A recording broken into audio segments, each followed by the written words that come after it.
வணக்கம் பானு. சேலம் மாவட்டம் அயோத்தியாபட்டினம் அடுத்துள்ள சேலம் அரூர் நெடுஞ்சாலையில் அரூரில் இருந்து சேலம் நோக்கி வந்த தனியார் பேருந்தும் சேலத்திலிருந்து அரூர் நோக்கி சென்ற ஈச்சர் லாரியும் நேருக்கு நேர் மோதி விபத்துக்குள்ளானது. இந்த விபத்தில் பேருந்தில் பயணித்த 20க்கும் மேற்பட்ட பயணிகள் காயத்துடன் உயிர் தப்பினர். பேருந்து மோதியதில் லாரியின் முன்பக்கம் முழுவதும் சேதமடைந்து, அதாவது இடர்பாடுகளில் தருமபுரி மாவட்டம் அரூர் பகுதியை சேர்ந்த ஓட்டுநர் வேடியப்பன் என்பவர் சிக்கிக் கொண்டார். இவரை அந்த வழியாக சென்ற பொதுமக்கள் மற்றும் சக வாகன ஓட்டிகள் 2 மணி நேரம் போராடி அவரை மீட்டனர்.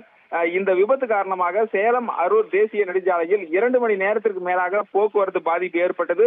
இது குறித்து தகவல் அறிந்த வீராணம் காவல்துறையினர் அந்த பகுதிக்கு வந்து காயமடைந்த நபர்களை 108 ஆம்புலன்ஸ் மூலம் சிகிச்சைக்காக சேலம் அரசு மருத்துவமனைக்கு அனுப்பி வைத்தனர். தொடர்ந்து அந்த பகுதியில் அதாவது மோதி இருந்த வாகனங்களையும் அப்புறப்படுத்தி போக்குவரத்தை சீர் செய்யும் பணியில் ஈடுபட்டு வருகின்றனர்.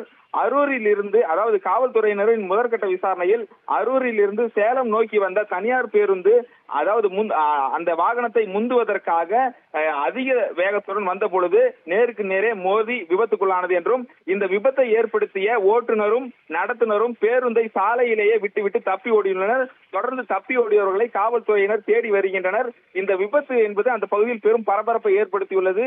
இந்த சாலையில் கடந்த 2 மாதத்திற்கு முன்பு தனியார் பேருந்து மோதி 7 நபர்கள் உயிரிழந்தனர். தொடர்ந்து இந்த சாலையானது விபத்து நடைபெறும் சாலையாகவே உள்ளது. உடனடியாக மாவட்ட நிர்வாகம், காவல்துறையினரும் இந்த பகுதியில் அதாவது தடுப்புகள் அமைத்து அதிவேகமாக செல்லும் வாகனங்களை கண்காணிக்க வேண்டும் என்பதே இந்த சாலையில் உள்ள மக்களின் கோரிக்கையாக உள்ளது பானு.